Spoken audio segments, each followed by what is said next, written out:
Di jagat politik pasca Pilpres, hubungan Prabowo Subianto dan Joko Widodo ibarat dua gunung yang akhirnya berhenti saling menggetarkan tanah. Keduanya membangun kesan damai, sinergi dan kesinambungan kekuasaan.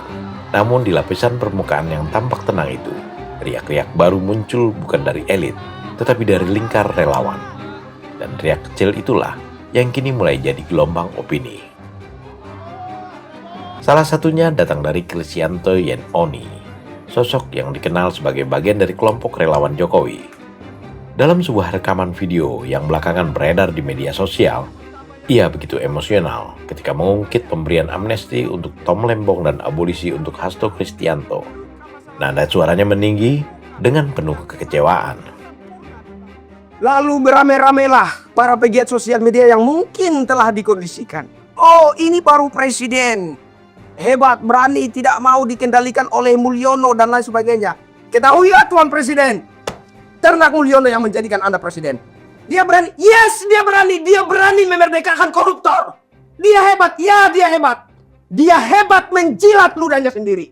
Saya akan mengejar koruptor sampai ke Antartika. Jadi kalau kalian korupsi jangan lari ke Antartika. Karena kalau lari ke Antartika nanti saya kejar. Diam saja di sini. Datang ke rumah saya malam-malam. Tinggal kita deal-dealan. Lu bagian berapa, saya berapa. Apakah begitu Tuan Presiden? Hati saya lebih luas dari luasnya dunia ini ketika mendengar Anda berorasi dengan suara yang begitu menggelegar memecah angkasa ini. Saya mendukung RUU perampasan aset koruptor. Anda pengecut yang menjijikkan, yang hanya bermulut besar seperti tong kosong nyaring bunyinya. Pernyataan itu sebetulnya isu lawas, tapi karena viral, lontaran Yen Oni masih memantik perhatian. Bukan hanya karena isinya tajam, tetapi karena ia seolah kebablasan dari kelompok yang selama ini diasumsikan berada di orbit politik yang selaras dengan pemerintahan. Suaranya terdengar lebih keras daripada serangan lawan politik. Fenomena ini menunjukkan satu hal penting. Politik loyalitas di Indonesia tidak selalu bergerak searah dengan garis elit. Ada dinamika otonom di kalangan relawan, yakni emosi, persepsi perjuangan, dan rasa yang tidak dikendalikan struktur formal. Dalam konteks itu, kritik Yen Oni, suka atau tidak, menimbulkan kesan atau minimal menciptakan ketegangan dalam narasi hubungan baik Prabowo-Jokowi yang selama ini dijaga rapi. Muncul pertanyaan, apakah suara ini hanya suara individual atau sinyal perubahan sikap sebagian jaringan relawan? Jika diperiksa lebih jernih, pernyataan itu bukan analisis kebijakan, bukan kritik strategi, melainkan serangan karakter personal. Itu membuat pesan ini bukan sekedar opini, tapi peluru retorik. Peluru seperti ini selalu punya potensi memecah barisan pendukung. Publik pun bereaksi. Di komentar media sosial, sebagian menganggap ucapan Yen Oni sebagai luapan kekecewaan. Sebagian lainnya menilai pernyataan itu hanya provokasi dan tidak mencerminkan sikap Presiden Jokowi maupun struktur resmi relawan. Tetapi efeknya tetap sama, opini publik bergerak. Dalam politik, kata-kata tidak pernah berdiri sendiri. Ia membentuk persepsi, dan persepsi bisa melebar menjadi narasi. Narasi bisa berubah menjadi sikap, lalu sikap bisa berkembang menjadi gerakan politik baru. Itulah sebabnya, pernyataan emosional seperti ini bukan sekedar video viral, tetapi sikap yang patut dicermati. Di satu sisi, kebebasan berekspresi adalah bagian dari demokrasi. Di sisi lain, ketika kritik dalam barisan berubah menjadi serangan frontal, yang terancam bukan hanya reputasi personal tokoh, tetapi juga stabilitas hubungan antar kelompok yang selama ini bekerja bersama. Untunglah, baik Prabowo maupun Jokowi negarawan sejati. Keduanya santai menyikapi ocehan relawan fanatik. Ya memang bisa Pak Prabowo di Jakarta, saya jelas-jelas di Solo setiap hari. Tapi hubungan kita tetap sangat baik, sangat baik. Jadi memang kalau politik ya saya belajar dari Pak Jokowi.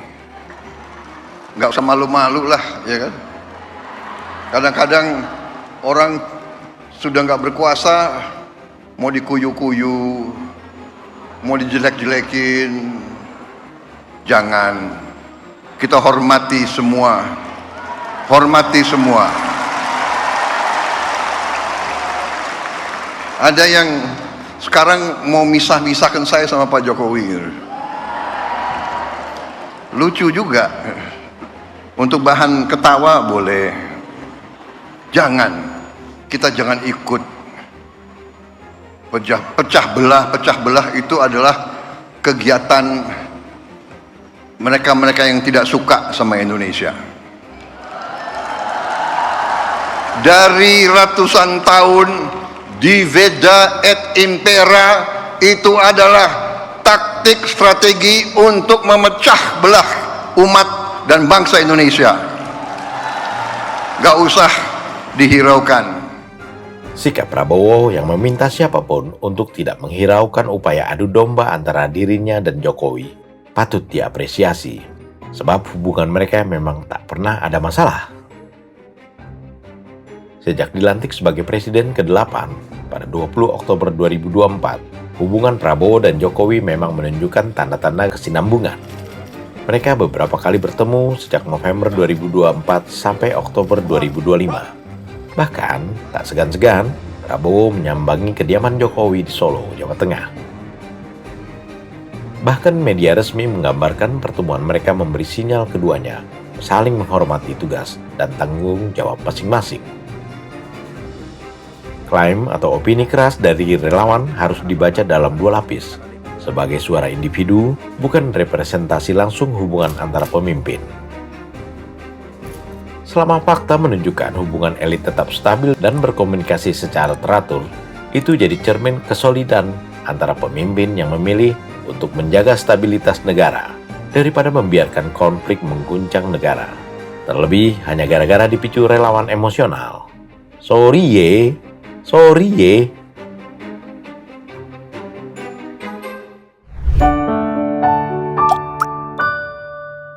Men of our time.